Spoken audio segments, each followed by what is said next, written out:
Hello, welcome to Entertainment Reviews, Struck My Opinions.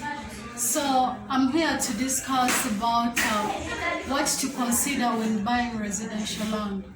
It's right to buy, Of course, the easy part is, can you afford it? If you can't afford it, you look for something within your means.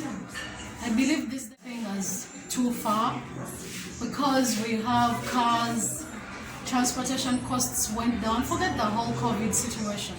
But normally it went down. I mean, if everything went normal, yeah?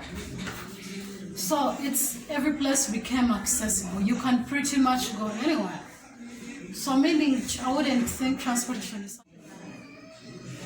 unless you are walking from far. Of course, that's a big deal.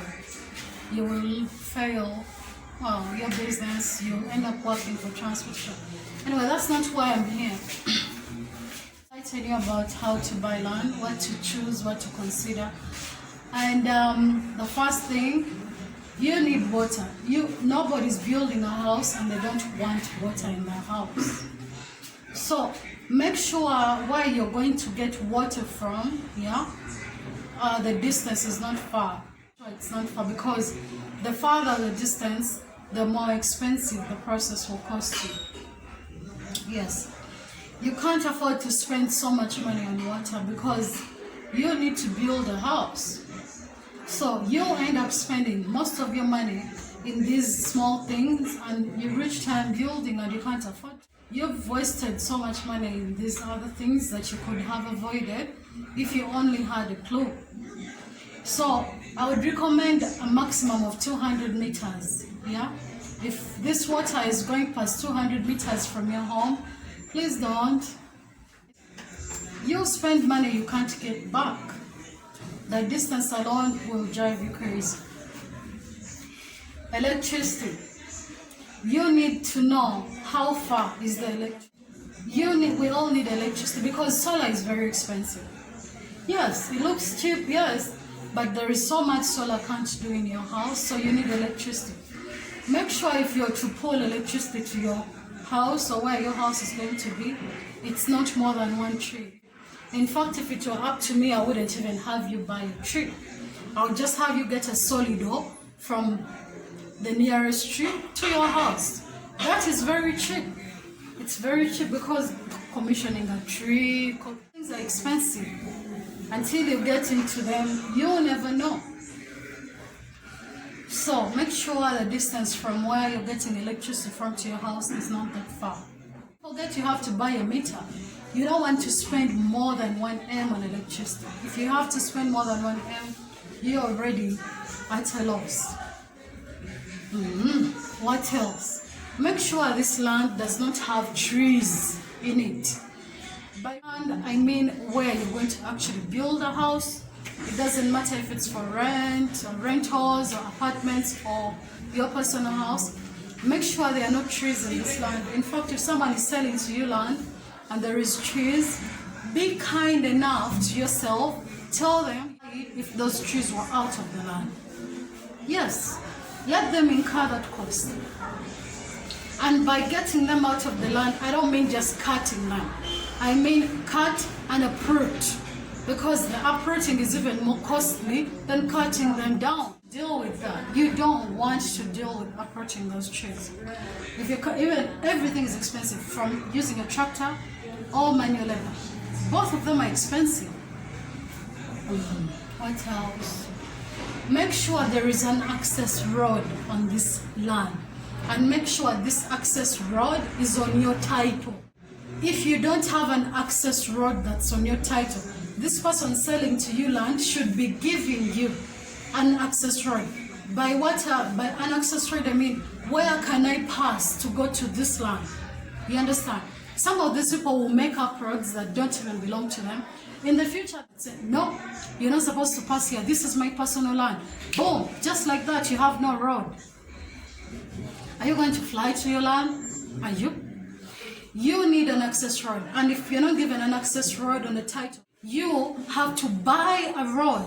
You have to go to these people, one of your neighbors, and make them sell you. This is expensive. Because after, then you have to go to the land board, officiate it. It's a long process, and legally. Number 2, I would never advise anybody to buy land that's not titled. Make sure your land, or this particular land that you want to buy, has a title. Every time a piece of land has a title, it saves you a lot of money, a lot of heartache, a lot of hassle. You will buy a piece of land hoping to leave it for your kids. We're all going to die. You die, and your grandkids or great-grandkids, something you invested for the future, can't be futuristic anymore because someone else will show up and say, this land is mine. So you can never ever buy land that's not titled. If you're doing it, make sure putting on a facility that's not going to overcost. Something that in case someone comes with real papers in the future, you're not going to drown yourself, you're not going to roll in the mud and cry, oh, no. You have to buy, you'd rather save up and buy something that's actually going to be yours forever, unless you choose to sell it. Now, don't choose people give you. When someone gives you a title, make sure you go to that district's land board and cross-check and see if this title actually exists. On top of existing, you find out if the person selling to you, according to the land board, is supposed to be the current owner. Make sure these people, if they are the owners, the land board still exists, but they used to have a habit of putting up a little bit of a photo, some kind of evidence, yeah, beyond the title, how the owner of the land looks. You understand? There should be a small photo or a photo. So if you're looking at the person selling to you, they are not depicted as the current owner. Ask questions. Research, find out what's going on. Number 2, you should be given an agreement. Make sure the person selling to you and witnesses and their witnesses are available to sign these titles. And make sure these people are not going to, because what I know, most of these people are buying lands that's untitled, and they're like, I have an agreement. What is an agreement when land is not yours? Someone who has a title will always surpass a person that just has an agreement. You understand? So, the other thing is you have to consider the owners. Now, how do I put this? Don't trust the chairman, the brokers. Don't trust anybody that's not the owner of the land. I'm serious. These chairmans will sell a piece of land to multiple people, and only going to be in that position for like 5 years. And within those 5 years, they'll be able to keep all those land wrangles at bay. No one will come fighting you for the land. If someone comes, they'll always. But the moment they're out of power, that's when you see the real owners of the land coming up. This chairman is nowhere to be seen. Yeah. Then you'll be like, but chairman so-and-so sold me the land. Oh yeah. Is it his? Did he have a title? I have a title. No, but I have an agreement. Oh, but we have witnesses. What are witnesses going to help you with when the land is not in your names? You will always whine and whine, but the reality is you know. In your heart you know you are robbed, sold to air. The other thing is, even these brokers, don't trust them. You can meet a broker, yeah, but the moment you meet a broker, make sure before you proceed with any discussion, don't even discuss with them about this land. Just ask for the owner of the land. Ask for their contacts. Meet owner. Talk with this owner. Every time you have too many middlemen, one, they will increase the price of the land just so they can get to benefit. But when you're dealing with the owner, he will increase just so they get a reasonable amount of money. You will buy a piece of land that's valued at 15M, you buy it at 25M. Why? Because you are not smart enough to look and negotiate and talk to the owner of the land. Every time you cannot meet with the owner of the land, just know something is always wrong. Proceed and do a different land. No one is going to wake up in the morning and say, I want to sell my land, and they're going to hide from a buyer. There has to be something wrong. That's a sign. Go and look for somebody else. Unless the broker refuses to give you, even if the broker refuses to give you the contact of the owner, then back off. But these people some people will sell to you land that doesn't exist. They'll give you land tours that's not even yours. They'll make all these land titles, everything will look legit. So you won't be smart enough to go to the land board to check. In fact, they will not even advise for it. They'll simply say, this is the best land. We have a title. They'll be rushing you. Never allow anybody to rush when you're buying land. Take your time. Take your time. They'll tell you all these stories. We have another person who wants it, who is more serious than you. Yes, let them buy. Let them buy. You will be under pressure. Buy fake land. Where are you going to find this people? And if possible, always try not to pay cash. If you can, ask these people for their bank details and deposit the money there. Because most of the times this is a lot of money. Yeah? If you're buying in person, make sure you're giving the money to the owner directly. Yes. And give them this land after they've given you the title, the original title, the deed, and you've already made an agreement. For example, you can say, I'm going to pay today. You meet earlier with this person, pay, and then you together, two of you, arrange for a place to pay. Don't tell too many people when you're going to pay. The brokers will rob you. They'll rob you. I know so many people have been robbed. Someone says, I was going to pay for the land, but somehow I got hijacked. It's like telling somebody, I have a bag of gold, and I'll be using this route to go to this office and sell it. Are you serious? And you think you'll get to this office with that gold?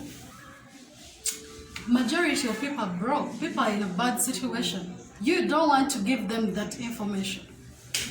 The other thing is, don't buy land that's in a swamp or wetland. Don't buy it. It's not worth it. If the rains are not disturbing you, you will build a house and it will be flooded every rainy season.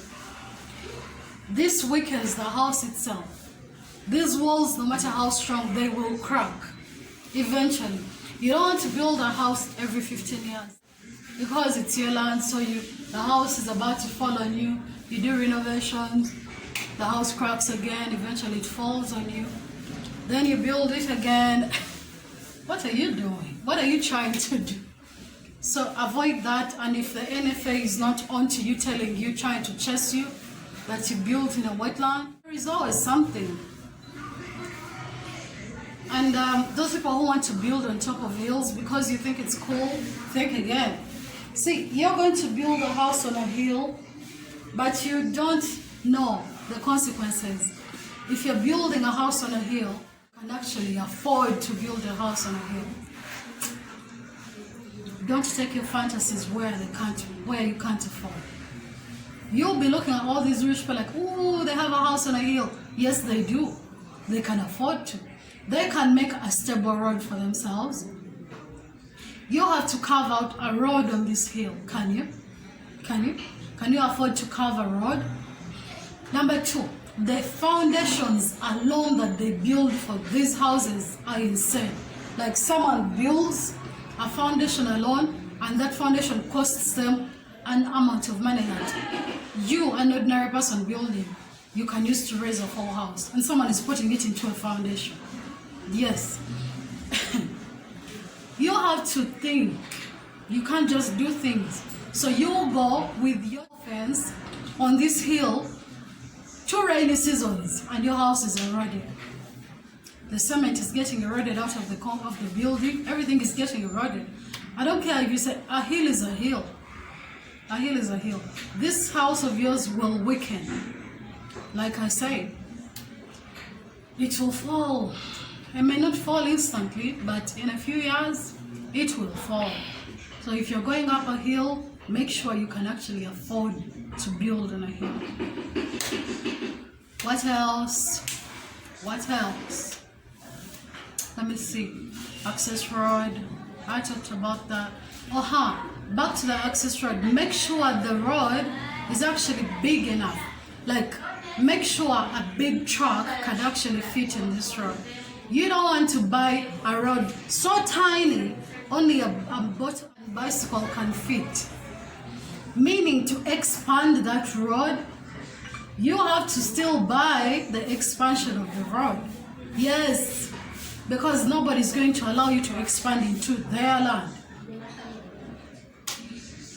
Consider that too. Otherwise, when you're building, material will be hard.